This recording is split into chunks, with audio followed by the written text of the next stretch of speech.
திருமணம் மிரட்டி செய்றாங்க அப்படிங்கிறது இது எப்படிங்க நம்ப முடியுது? எவ்வளோ பெரிய ஆள் ஒரு மாதம்பட்டி ரங்கராஜன்னா இன்னைக்கு இந்தியா ஃபுல்லா வெளிநாடுல ஃபுல்லா தெரியிற அளவுக்கு அவர் வளர்ந்த ஒரு பெர்சன்.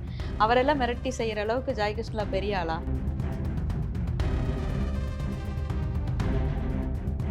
உள்ள என்னோட குழந்தைன்னு சொல்லி சொன்னதா சொல்றாங்க. வெளியில வந்து இல்லைன்னு சொல்லி சொன்னதா சொல்றாங்க. இந்த பொண்ணு ரொம்ப கம்பல் பண்ணி டிஎன்ஏ டெஸ்ட் எடுத்தே ஆகணும் அப்படிங்கிறதுல உறுதியா இருக்காங்க.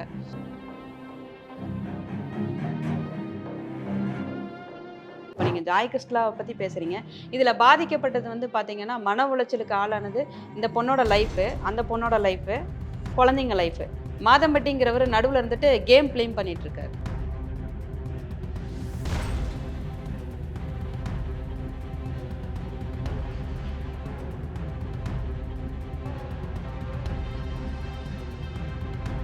ஐபிஎன் தமிழ் நேயர்களுக்கு வணக்கம். இன்னைக்கு சோஷியல் மீடியா ஃபுல்லா பரவலா நம்ம பார்க்கக்கூடிய ஒரு பெரிய விஷயம் அப்படின்னா, மாதம்பட்டி ரங்கராஜ் அண்ட் ஜாய் கிருஷ்ணல்லா இவங்க 2 பேரினுடைய இந்த ரிலேஷன்ஷிப் இஷ்யூ இது பெரிய லெவல்ல பேசப்பட்டிருக்கு. இத பத்தி நம்ம ஒரு டிஸ்கஷனா நெறைய விஷயம் நம்மளுடைய மோட்டிவேஷனல் ஸ்பீக்கர் ஜானகி சுந்தர்ராஜ் அவங்க இணைஞ்சிருக்காங்க நம்ம கூட. வணக்கம். வணக்கம். நெறைய இடத்துல உங்களுடைய அந்த மோட்டிவேஷனல் ஸ்பீக் அப்படிங்கிறது எல்லா விஷயத்துலையுமே இருக்குது. அது ஸ்டூடெண்ட்ஸாக இருக்கட்டும், இல்லை ரிலேஷன்ஷிப்பாக இருக்கட்டும், நிறைய விஷயத்தில் உங்களுடைய மோட்டிவேஷனல் ஸ்பீக். இன்றைக்கி உங்களுக்கே தெரியும் சோஷியல் மீடியாவில் பரவலாக சொல்லக்கூடிய இந்த விஷயம் இதை பற்றி நெறைய போயிட்டுருக்கு. பேட்டி குடுத்துருக்காங்க. சிபிஐ விசாரணைக்கு மாத்தணும்னு சொல்லி ரிக்வெஸ்ட் பண்ணியிருக்கிறதா சொல்லியிருக்காங்க. இத பத்தி நம்ம நெறைய டிஸ்கஸ் பண்ணணும். கிட்டத்தட்ட லாஸ்ட்டா ஒரு ஜீவனாம்சமா ஒரு 6.5 லேக்ஸ் கேட்டிருக்காங்கன்னு ஆமாம். சொல்லி அது ஒரு இஷ்யூ போயிட்டுருக்கு. ஒவ்வொரு இஷ்யூவா தான் நம்ம பார்க்குறோம். அதோட அவங்களுக்குள்ள என்ன மாதிரி அந்த 600 லேக்ஸுக்கு அதுக்கு என்ன வேல்யூ? ஏன் அத கேட்டாங்க? அப்படிங்கிறதெல்லாம் வந்துட்டு ஆ ஏன்னா ஒரு லக்ஸரி லைஃப்ல கொண்டு வந்து வாழ வச்சுட்டு போயிட்டாங்க. அப்படிங்கிறப்போ அந்த லக்ஸரி லைஃப்ல அவங்க வாழ்ந்தே ஆகணுங்கிற கட்டாயத்துக்கு அவங்க திணிக்கப்பட்டாச்சு. இனி வந்து திரும்ப நார்மல் ஜாய் கிருஷ்ணாவா அவங்களால வாழ முடியாது. ஏன்னா இப்ப மாதம்பட்டி ரங்கராஜோட குழந்தையும் அவங்க கிட்ட இருக்கு. ம். அவங்க இல்லைன்னு சொல்லி நிரூபிக்கிறதெல்லாம் அப்புறம். இப்போ வரைக்கும் அதான் உண்மை. அதனால இப்ப அந்த குழந்தைய பராமரிக்கிறதுக்கு இன்னும் அவங்க நெறைய காரணங்கள்லாம் சொல்லியிருக்காங்க. கார் வாங்கியிருக்கேன், இஎம்ஐ கட்டணும். அப்புறம் நெறைய அதான் அந்த விஷயங்கள் காரே சொல்லியிருக்காங்க. வந்து ரங்கராஜ் தான் மோட்டிவேட் பண்ணி வாங்க வாங்க சொன்னதா. வச்சிருக்காங்க அப்படின்னு. அப்ப அதெல்லாம் வந்து அவங்க கணக்கு போட்டு தான் அத பண்ணியிருப்பாங்க. இன்னொரு விஷயம், ஆ மாதம்பட்டி ரங்கராஜோட வேல்யூக்கு அவங்க 6.5 லேக் கேட்டது வந்து சரியோன்னு கூட படுது. இது வந்து அவங்களோட ஜீவனாம்சம் மாதிரி தெரியல. அவர் ரங்கராஜ் கிட்டேருந்து அந்த பணத்தை வாங்கணுங்கிற மாதிரியான ஒரு மோட்டிவேஷன் இருக்கிற மாதிரி தெரியுது. ஜீவனாம்சம்னு தெரியல. ரங்கராஜ் கிட்டேருந்து பணம் வாங்கக்கூடிய மோட்டிவேட் அப்படிங்கிறது வந்து அதாங்க. யோசிக்கிறது வந்து எப்படின்னா, யார் யார் வேணாலும் எப்படி வேணாலும் யோசிக்கலாம். ரங்கராஜ் வந்து அவங்க கூட வாழ்ந்துட்டாங்க. கிட்டத்தட்ட 2 வருஷம் வாழ்ந்திருப்பாங்கன்னு சொல்லி சொல்றாங்க. 2 வருஷமா, 3 வருஷமா, இல்ல 1 1/2 வருஷமா நம்மளுக்கு தெரியாது. ஆனா வாழ்ந்திருக்காங்க. வாழ்ற வரைக்கும் ரங்கராஜோட அவங்க ஒய்ஃபா தான் அவங்க வாழ்ந்திருக்காங்க. கல்யாண போஸ்டர்லாம் பார்த்துருக்கோம். இப்ப கேஸ் போயிட்டுருக்கு. அதனால வந்து எது உண்மை, எது பொய்ங்கிறது சட்டம் தீர்மானிக்கும். இந்த இடத்துல நெறைய பேர் யோசிக்கக்கூடிய ஒரு விஷயம்னா, ஒய்ஃப்ன்னு நீங்க சொன்னீங்க. அவருக்கு திருமண விவாகரத்து ஆயிடுச்சா? ஏன்னா, அவருக்கு ஏற்கனவே கல்யாணம் ஆகி 2 மகன்கள் இருக்காங்கன்னு தெரியும். தெரிஞ்சு விவாகரத்துங்கிற ஒரு பேப்பர வந்து பார்க்காம, எப்படி அவங்க வந்து மனைவியா எப்படி கன்டின்யூ பண்ண முடியும்? ஒண்ணு நல்லா தெரிஞ்சுக்கோங்க மேம். இப்ப வந்து நம்ம வந்து எப்படின்னா, அ ஒரு பெண் இப்ப வந்து அவங்க டிவோர்ஸ் ஆயி ஒரு குழந்தையோட இருக்காங்க. இவர் வந்து as a person TV familiar person, பெரிய ஒரு நேம் உள்ள பெர்சன். 2 பேரும் கலந்துரையாடுறாங்க. ஒருத்தருக்கு ஒருத்தர் வந்து எப்பயும் ஃப்ரெண்ட்ஷிப்பா பேசுவாங்க. எனக்கும் ஃபேமிலியில ப்ராப்ளம் இருக்கு. ஏன்னா இதெல்லாம் அவங்க ஜாய் கிருஷ்ணலா சொன்ன விஷயம். எனக்கும் ஃபேமிலியில பிரச்சனை இருக்கு. நான் விலகிட்டேன். எங்களுக்குள்ள டிவோர்ஸ் தான் ஆகல.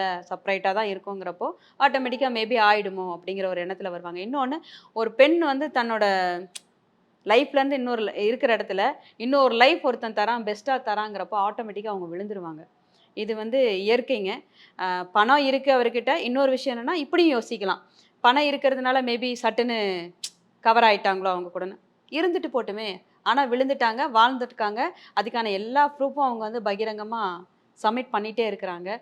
இது வந்து இல்லைன்னு சொல்லி இன்னைக்கு வாதாடுறது தவறுன்னு தான் நான் நினைக்கிறேன். ஓகே. இத தாண்டி வந்து ஜாயோட முதல் குழந்தை. அந்த குழந்தைகிட்டயும் அவர் வந்து ஒரு அப்பாவா பாசம் காட்டினதாவும், அந்த குழந்தையோட குரல்ல நெறைய விஷயங்கள் வந்து சோஷியல் மீடியால நம்ம பார்க்குறோம். அதே மாதிரி ரங்கராஜ் வந்து ஜாய வந்து அடிச்சத அந்த குழந்தையோட குரல் வழியா நம்ம கேட்டுருக்கோம். எப்படி இந்த மாதிரி ஒரு விஷயங்கள்லாம் பண்ண முடியும்? இது எந்த காலகட்டத்தில் நடந்திருக்குங்கிறத சொல்லிடுறேன். அந்த குழந்தைகிட்ட இவங்க வந்து ஸ்டார்ட்டிங்கில் ரொம்ப கேரிங்காக பழகிட்டாங்க. தன்னோட அப்பாவவே அவங்க கிட்ட டைம் ஸ்பெண்ட் பண்ணியிருக்காங்க. ஏன்னா அந்த குழந்தை சொல்லியிருக்கு. இது மீறி இப்போ இவங்க கல்யாணம் அப்படிங்கிற ஒரு போஸ்டெல்லாம் நம்ம பார்த்துருப்போம். அதன் பிறகு வந்து ஆக்சுவலி அந்த இவருக்கு கல்யாண போஸ்ட்லயே அவங்க பிரெக்னென்ட்டா தான் இருந்தாங்க. பிரெக்னென்ட்டா தான் இருந்தாங்க. ஆமாங்க.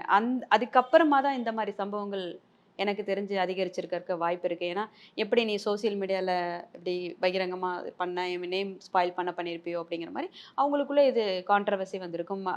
இந்த மாரி பிரச்சனைகள் வந்திருக்கும். ஏன்னா, இது வந்து வராம இருந்திருக்கறக்கு வாய்ப்பில்ல. ஏன்னா திருமணத்தையே வந்து மிரட்டி செய்ததாக தான் வந்து ரங்கராஜ வந்து ஜாய் வந்து மிரட்டி என்ன திருமணம் செய்யணுங்கிற மாரி செய்ய வச்சதாக ஒரு நெறைய செய்திகள் நம்ம பார்க்குறோம். திருமணம் மிரட்டி செய்றாங்க அப்படிங்கிறது இது எப்படிங்க நம்ப முடியுது? எவ்வளோ பெரிய ஆள் ஒரு மாதம்பட்டி ரங்கராஜன்னா, இன்னைக்கு இந்தியா ஃபுல்லா வெளிநாடுல ஃபுல்லா தெரியிற அளவுக்கு அவர் வளர்ந்த ஒரு பெர்சன். அவரெல்லாம் மிரட்டி செய்ற அளவுக்கு ஜாய் கிருஷ்ணா பெரிய ஆளா? ம். இது வந்து ஆக்சுவலா தவறான கருத்துன்னு கூட சொல்லுவேன். தவறான வாக்குவாதம் அவர் வந்து ஏற்படுத்துறாருன்னு சொல்லுவேன். அ இவங்க 2 பேரு ரிலேஷன்ஷிப்ல இருந்தாங்கன்னா, யாருக்கும் எந்த பாதகமும் இல்ல. ஆக்சுவலா இவங்க கன்சீவ் ஆன பிறகு அவங்க ஒரு சேஃப்டிக்கு கல்யாணம் பண்ண சொல்லியிருப்பாங்க. அத வந்து இவரு இன்னைக்கு மிரட்டுறாங்க அப்படின்னு சொல்றத விட, இன்னைக்கு மிரட்டுறாங்கன்னு சொல்லி இவரு வாக்குவாதம் பண்ணத விட, இன்னைக்கு அவங்க ஒய்ஃப கூட்டிட்டு கோர்ட்டுக்கு போனாங்க இல்லையா? அதே மாதிரியே இதுக்கு முன்னாடி அவங்க பண்ணியிருந்தாங்கன்னா, மேபி சேஃபா இருக்கலாமோ? ஏன்னா, நம்ம வந்து 2 பக்கம் பேசலாம். ஜாய் கிருஷ்ணா வந்து தப்பு பண்ணவங்களாவே இருக்கட்டும். மாதம்பட்டி ஏன் இந்த செயல செய்யல அன்னைக்கு? ம். இவரு வந்து கோர்ட்டுக்கு ஸ்ருதி அவங்கள கைய பிடிச்சு கூட்டிட்டு போறத நம்ம பார்க்குறோம். ஆமா. ஆனா வந்து உள்ள கமிஷனர் ஆஃபீஸ்க்குள்ள ஒரு வார்த்தை இருக்கு. வெளியில வந்தா பயந்து போயி குடும்பத்துக்காக வேற வார்த்தை பேசுறாருன்னு இன்னைக்கு வந்த பதிவுல கூட நம்ம ஆமா. அந்த பதிவு இருக்கு. அவங்களும் அந்த வீடியோவ பதிவு பண்ணியிருக்காங்க. ஆ உள்ள என்னோட குழந்தைன்னு சொல்லி சொன்னதா சொல்றாங்க. வெளியில வந்து இல்லைன்னு சொல்லி சொன்னதா சொல்றாங்க. இந்த பொண்ணு ரொம்ப கம்பல் பண்ணி டிஎன்ஏ டெஸ்ட் எடுத்தே ஆகணும் அப்படிங்கிறதுல உறுதியா இருக்காங்க. இது எதுக்கு அப்படிங்கிறது பார்த்தீங்கன்னா, அதான் நான் இது இந்த இடத்திலேயே இவ்வளோ பெரிய பிரச்சனை கிரியேட் ஆகுறப்போ, நாளைக்கு அது ஒரு அடையாளம் இல்லாத குழந்தையா போயிறக்கூடாதுல்ல. நீங்க சொன்னீங்க இல்லையா? ரங்கராஜ் எவ்வளவு பெரிய ஆள். அப்படிப்பட்ட ஆள் ஏன் பயப்படணும்? தன்னுடைய குழந்தைங்கிற அங்கீகாரம் குடுக்க. தன்னுடைய குழந்தையின் அங்கீகாரம் குடுத்தா, நாளைக்கு சொத்துல பாதி குடுக்க வேண்டிய சூழல் வந்துரும். எல்லாமே இருக்கு இல்லைங்களா? ஜாய் கிருஷ்ணா விட்டுருங்க. ஏன்னா, அவங்க வந்து நாளைக்கு ஃபர்ஸ்ட் ஒய்ஃப் இருக்கறனால லீகலா அவங்க ஒய்ஃபா இருக்க முடியாது. ஆனா, மாதம்பட்டியோட பையன்னு இப்ப குழந்தைக்கு வந்து தாய் அவங்க தானே! அதனால வந்து அந்த குழந்தைக்கான எல்லா விஷயமும் அவரு செய்யணும். அதனால மேபி பயப்படலாம். இல்ல அந்த பதிவுல என்ன சொல்றாங்கன்னா, "உங்க வீட்டு பர்மிஷனோட தானே நீங்க வந்து என்கிட்ட பழகுனீங்க. ம். உங்க குடும்பத்தாரும் என்கிட்ட பேசியிருக்காங்களே! அவங்க சொல்லி தானே திருமணமே செஞ்சுக்கிட்டோம். இப்படி குடும்பத்தோட ஒண்ணா சேர்ந்து பண்ணிட்டு, இன்னைக்கு வந்து இந்த மாதிரி ஒரு விஷயத்த ரங்கராஜ் பண்றது சரியா?" அதுதான். அவங்க வந்து இப்போ ஃபேமிலி ஆமா நெறைய மென்ஷன் பண்ணியிருக்காங்க. அவங்க அம்மா பேசினதா மென்ஷன் பண்ணியிருக்காங்க.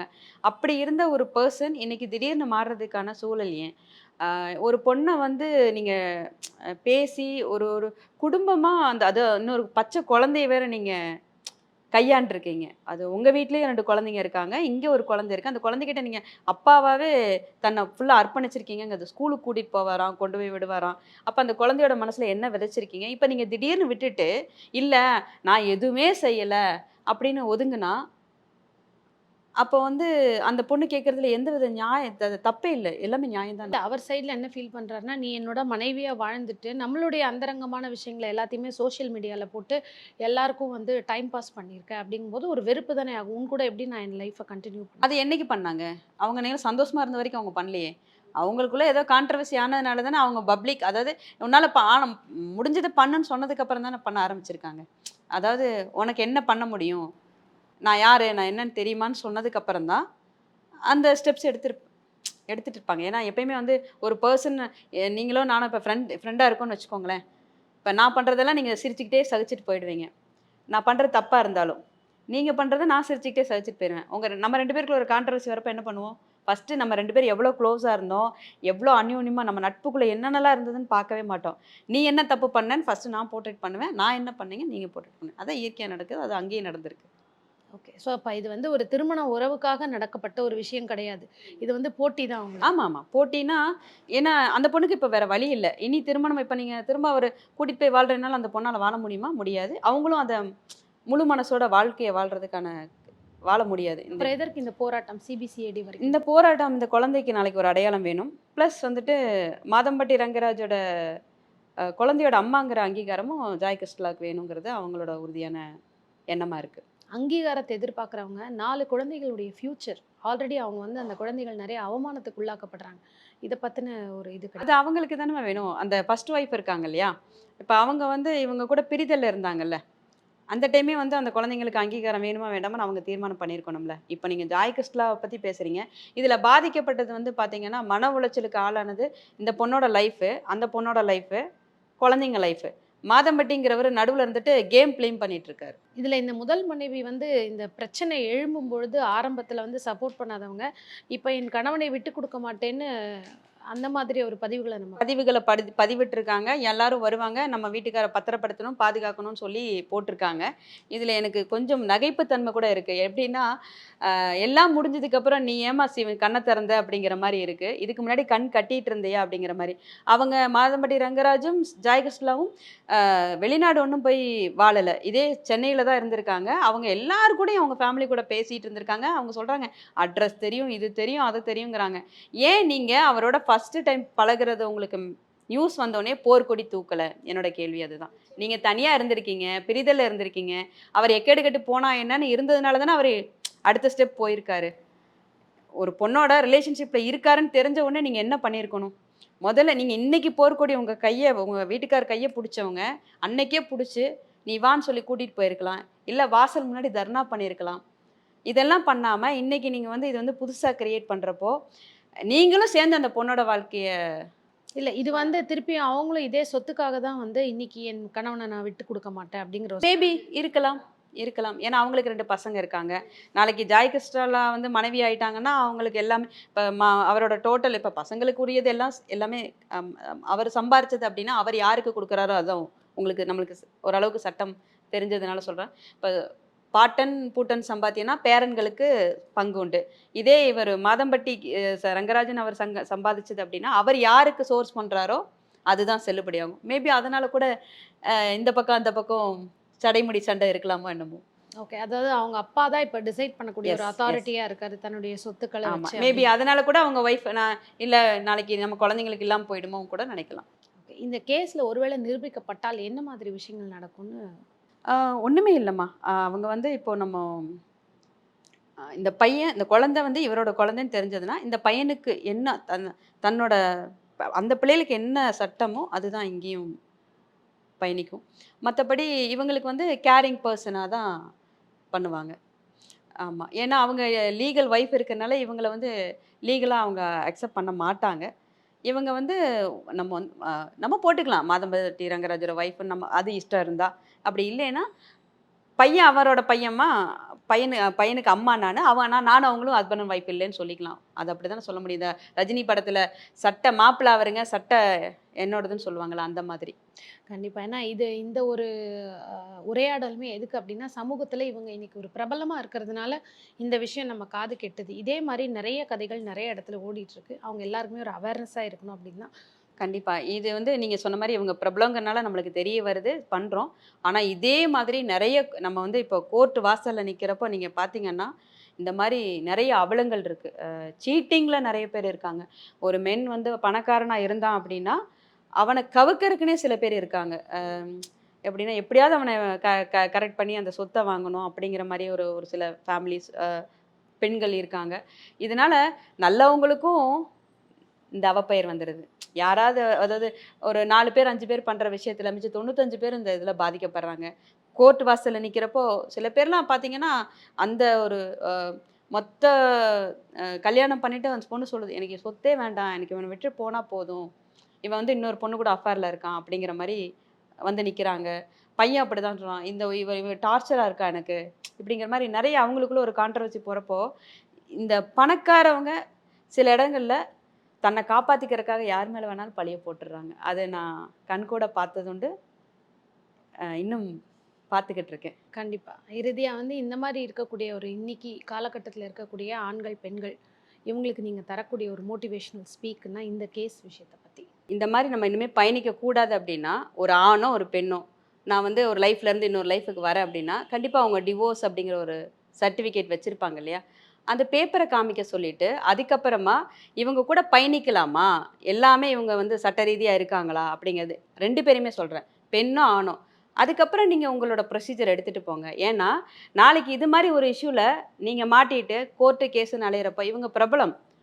ஏதோ ஒரு விஷயத்தில் தெரிய வராங்க, நம்ம இத்தனை பேர் பேசுகிறோம். ஆனால் சாதாரண மக்களுக்கு இதெல்லாம் எடுபடாது. லோ லோ லோன்னு அலையணும். கடைசி வரைக்கும் வாழ்க்கை போயிடும். ஏன்டா இந்த இதை செஞ்சோங்கிற அளவுக்கு நொந்து சாகணும். அதனால் இதெல்லாம் செய்யாமல் ப்ராப்பராக இருங்க.